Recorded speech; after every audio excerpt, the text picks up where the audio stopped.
Shalom, kita bertemu lagi di dalam pembelajaran buku ICM, bab yang ketiga yang bertajuk macam-macam doa. Yang pertama, pujian dan ucapan syukur. Alkitab mengajarkan, masuklah melalui pintu gerbangnya dengan ucapan syukur, ke dalam pelatarannya dengan puji-pujian, bersyukurlah kepadanya dan pujilah namanya. Mazmur 100 ayat 4. Daud ialah tokoh Alkitab kita tentang pujian dan doa. Dalam Mazmur 103 ia menuliskan pujilah Tuhan hai jiwaku, pujilah namanya yang kudus hai segenap batinku. Lalu ia melanjutkan, dan janganlah lupakan segala kebaikannya. Dia yang mengampuni segala kesalahanmu, yang menyembuhkan segala penyakitmu. Dia yang menebus hidupmu dari lubang kubur, yang memungkutai engkau dengan kasih setia dan rahmat. Dia yang memuaskan hasratmu dengan kebaikan, sehingga masa mudamu menjadi seperti pada burung Raja Wali. Daud tahu bahwa Allah yang dia puji adalah Allah yang aktif di dalam hidupnya. Dia tidak menyembah Allah yang jauh, tapi Allah yang dibuktikan dari keperluannya. Segala yang ada dalam dirinya diungkapkan dalam pujian kepada Allah yang hidup, karena dia telah mengalami pengampunan dan penyembuhannya, cintanya, belas kasihan dan penebusan, kebaikannya yang kekal bagi anak-anaknya. Daud tidak menyatakan semua itu dengan mudah. Dia tahu apa yang disebut diderah, dianiaya, ditindas, dikepung dari segala penjuru oleh musuh, merasa ditinggalkan dan dipisahkan dari Tuhan, seolah-olah doanya tidak terjawab. Tapi tanggapannya terhadap lingkaran penderitaan itu adalah memuji Tuhan. Dalam kitab Mazmur, Daud seringkali memohon dan memuji pada waktu yang bersamaan. Dia tidak takut datang pada Tuhan dan menyatakan keperluannya secara terang-terangan. Dia tidak memandang situasi tersebut dengan keputusasaan, sebab dia tahu kekuatan dan kesetiaan Allah, dan ia mempercayakan diri kepadanya. Sumber pujian adalah Roh Kudus yang menggerakkan roh Anda untuk mengungkapkan pengakuan dan penghormatan atas kebesaran Allah. Biasakan memuji selama Anda berdoa. Bahagian kedua, pengakuan dan pengampunan. Agar doa kita tidak terhalang, kita perlu yakin bahwa tidak ada dosa ataupun kesalahan yang berdiri di antara kita dan Tuhan. Yesaya 59 ayat 1 sampai ke-2 berkata, sesungguhnya tangan Tuhan tidak kurang panjang untuk menyelamatkan dan pendengarannya tidak kurang tajam untuk mendengar. Tapi yang merupakan pemisah antara kamu dan Allahmu ialah segala kejahatanmu, dan yang membuat dia menyembunyikan diri terhadap kamu sehingga ia tidak mendengar ialah segala dosamu. Jadi kita lihat bahwa kejahatan ataupun dosa dapat membuat doa kita tidak didengar dan tidak dijawab. Saat Anda mulai berdoa, berdiam dirilah dan bertanyalah pada Roh Kudus bila ada hal-hal yang akan memisahkan Anda dari hadirat Allah. Lakukan seperti yang Daud lakukan dalam Mazmur 26 ayat 2 dan 3. Ujilah aku ya Tuhan, dan cobailah aku. Selidikilah batinku dan hatiku, sebab mataku tertuju pada kasih setiamu, dan aku hidup dalam kebenaran. Jika Roh Kudus menunjukkan suatu kesalahan dalam hidup Anda, maka Anda perlu mengakuinya di hadapan Tuhan dalam pertobatan dan menerima pengampunannya. Setelah kegelapan hati dibawa kepada terang firman Tuhan dan kita bertobat atasnya dan dosa dihapuskan, darah Yesus membungkusnya dan Tuhan melupakannya. Jangan mengulang dosa yang telah dihapus. Tuhan berkata dia telah menguburkan dan melupakannya. Jika kita mengaku dosa kita, maka ia adalah setia dan adil sehingga ia akan mengampun segala dosa kita dan menyucikan kita dari segala kejahatan. Dalam 1 Yohanes pasal 1 ayat 9. Salah satu tipu muslihat iblis adalah membawa Anda ke dalam tuduhan atau penghakiman diri yang perlahan-lahan mengingatkan dosa lama. Ia mencoba memusatkan pikiran Anda pada diri Anda sendiri dan jauh dari kasih Tuhan. Ketika Anda mengakuinya, kadang Anda tidak memiliki perasaan yang dalam bahwa Anda diampuni. Minta secara sederhana, lalu terima dengan iman berdasarkan firman Allah bahwa ia melakukan apa yang ia katakan. Ia setia dan adil dan mengampuni. Yang ketiga, pengampunan.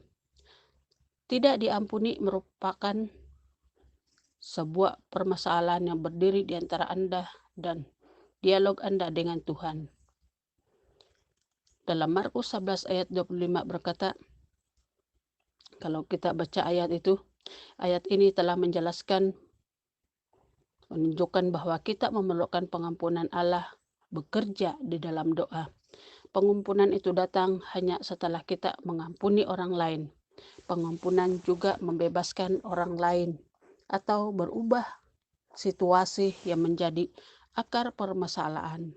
Pengampunan mengizinkan Roh Kudus bekerja, menyadarkan seseorang akan dosanya, menunjukkan kebenaran dan penghakiman.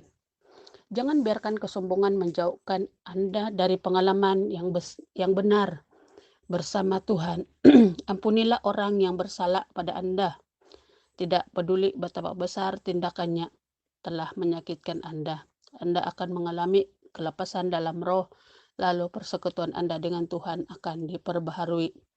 Ada 3 pengampunan yang perlu dilakukan. Yang pertama, ampuni orang yang bersalah pada Anda.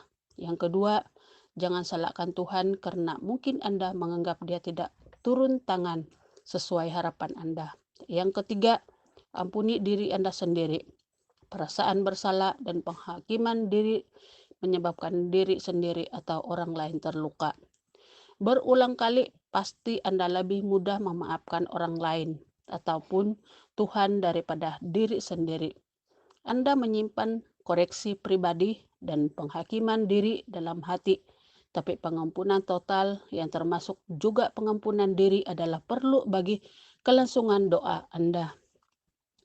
Tiap hari Anda dapat memutuskan berjalan dalam pengampunan. Ampunilah orang lain sebagaimana Tuhan telah mengampuni Anda.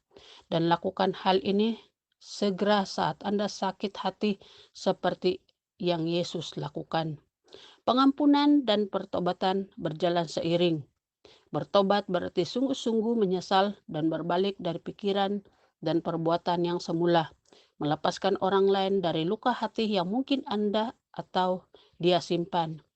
Jika Anda terus-menerus berpikir buruk terhadap seseorang, Anda terus mengampuni dia. Anda harus menguasai pikiran, perintahkan pikiran Anda di dalam nama Tuhan Yesus. Pikirkan pikiran itu dan ganti dengan yang benar, tulus, murni, mulia, dan agung. Setelah Roh Kudus menyatakan hal itu kepada Anda, terimalah pengampunan dan penyucian Tuhan. Mintalah Dia mengisi Anda kembali dengan Roh Kudus-Nya. Yang keempat, doa syafaat. Yesus Imamat Agung kita memberikan contoh bagaimana berdoa syafaat. Dia bersyafaat bagi kita waktu dia masih di bumi dan melanjutkannya di surga. Ketika kita berdoa syafaat, kita sedang meneladani dia. Berdoa syafaat merupakan tanggapan cinta kasih atas dorongan Roh Kudus demi suatu keperluan penting. Hal itu bisa jadi sebuah jeritan minta tolong pada Tuhan untuk kebaikan seseorang yang Anda cintai. Allah senang jika Anda berdoa bagi orang lain, ikut bersyafaat demi kebaikan orang lain. Kitab Daniel pasal 10 mencatat sebuah contoh saat Daniel mendapat pesan dari Allah tentang konflik besar antara kumpulan-kumpulan malaikat. Kata Ibrani kadang menerjemahkan pesan sebagai beban. Seringkali waktu Tuhan memberi Anda sebuah pesan atau kata, Anda merasakan beban atau penderitaan untuk didoakan. Kadangkala Dia memimpin Anda berdoa menurut firman Allah. Saat lain Anda mungkin merasakan keinginan kuat untuk terjun dalam peperangan rohani melawan kuasa gelap. Doa bersyafaat, Anda harus siap menerima beban doa dari Tuhan. Hal itu adalah anugerah kudus. Jika Tuhan menyatakan rahasianya pada Anda dengan cara demikian, hal itu tidak boleh dianggap remeh, maka Anda harus menunjukkan diri Anda layak atas anugerah tersebut. Ketika Anda merasa Roh Kudus menggerakkan hati Anda untuk masalah yang Dia nyatakan, taatilah untuk meminta tolong pada Tuhan atas masalah yang Roh Kudus nyatakan dalam pikiran Anda itu. Kadang Dia memimpin kita bersepat bagi pemimpin rohani yang diserang iblis, misioneri di negara yang tidak percaya Tuhan, orang-orang yang dalam bahaya atau yang sakit parah. Seringkali seseorang tidak tahu tentang masalah yang harus didoakan karena di luar pimpinan Roh Kudus. Bagaimana Anda tahu siapa yang didoakan? Caranya adalah dengan bertanya Tuhan, apa yang ada di hatimu? Masalah mana yang paling penting? Anda mungkin bertanya-tanya bagaimana Anda tahu bahwa Roh Kudus sedang memanggil Anda untuk berdoa. Roh Kudus akan menunjukkannya lewat kata-kata, pesan, atau pikiran yang mengarahkan roh Anda. Mungkin Dia akan membawa ke dalam pikiran Anda bayangan dari sebuah wajah, nama, keluarga, gereja, bangsa, dan sebagainya. Doa sepaat dimulai dan diakhiri bersama Tuhan.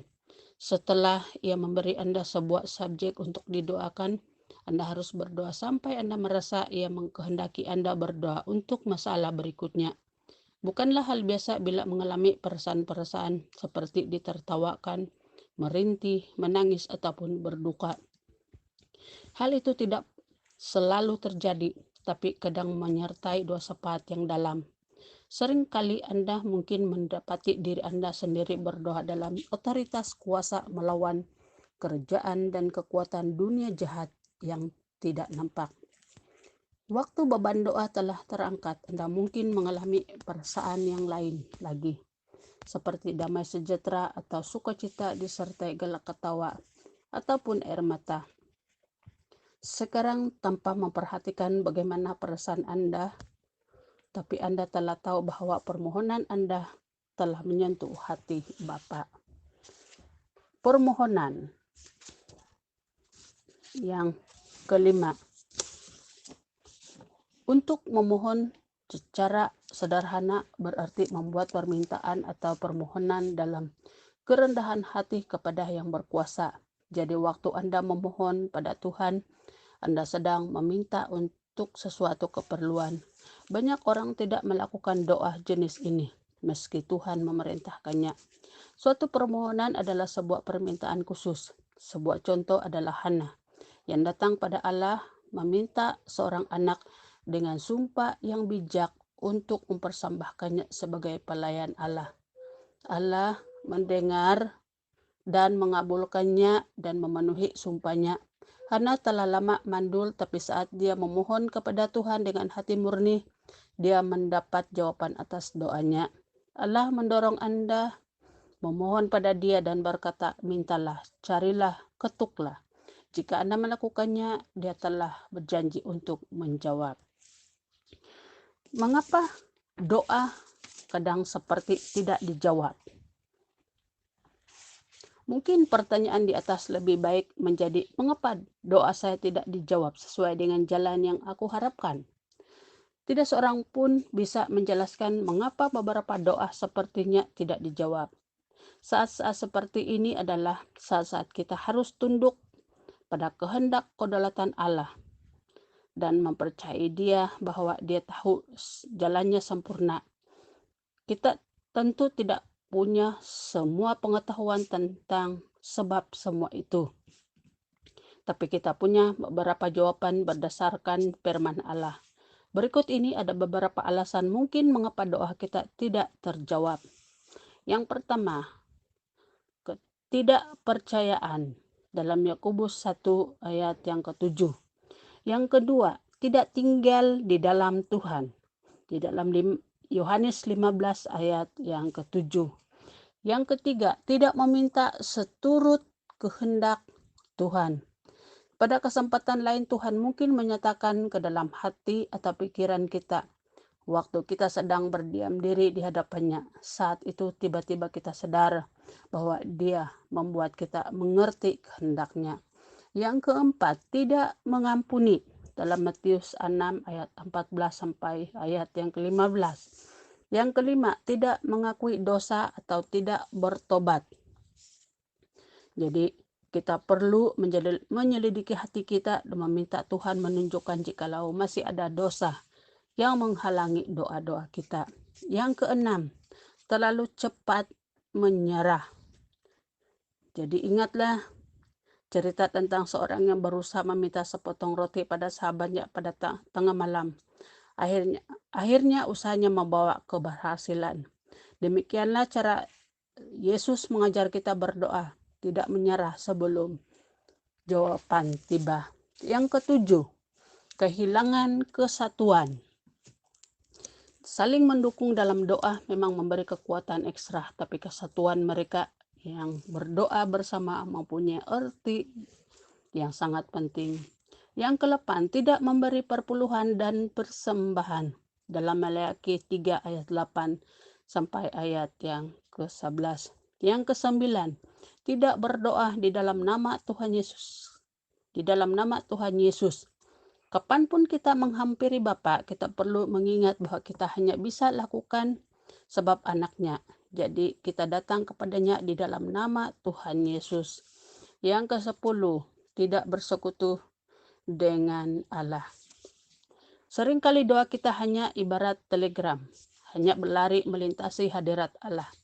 Hal itu hampir menyakitkan Yang Maha Kuasa. Dia menginginkan kasih kita, persekutuan kita, persahabatan kita.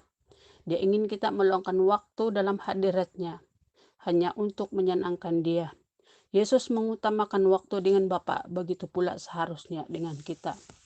Alasan-alasan lain mengapa doa kita tidak terjawab dapat pula salah satu antara sebab berikut.